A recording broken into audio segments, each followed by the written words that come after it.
Welcome everybody to Spice Advice with me, Meherwan Irani, chef, restaurateur, founder of Spicewalla and the Maharaja of Masala. I want to talk about our Madras curry powder. This is probably one of the most misunderstood masalas of the Indian pantheon of masalas that gets people riled up. Most Indians feel that Madras curry powder has been appropriated and also used as a catch-all for explaining all things Indian, for explaining all Indian flavor profiles. Here's the deal, and this is my personal opinion.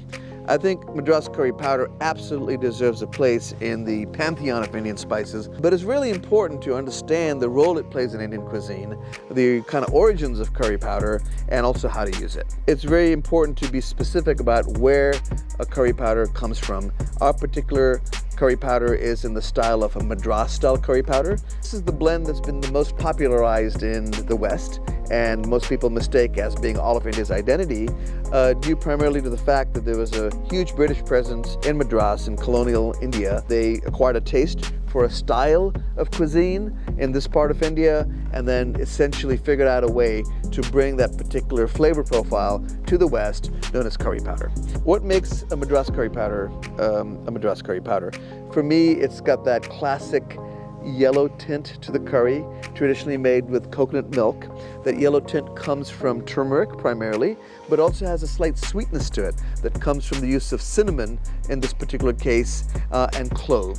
A little hint of heat because of cayenne, and then some background flavors of cumin and fennel. So it's a very aromatic curry powder. It gives a very distinctive sweetness and heat and warmth from the turmeric when you make curries with this. How do you use it?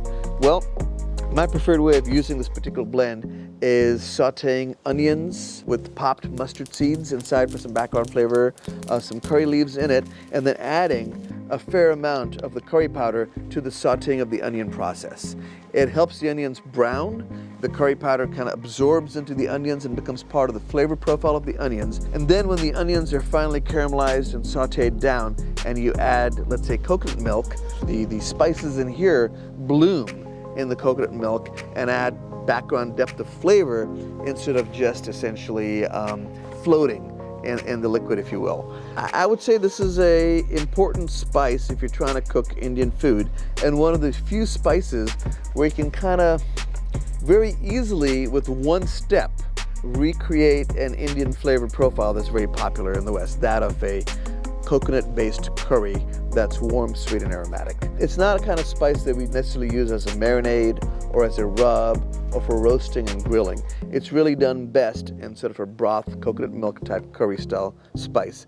I like it a lot. I use it a lot. If you were to look for my winter squash and green bean coconut tomato curry, this spice blend plays a big part in that particular curry.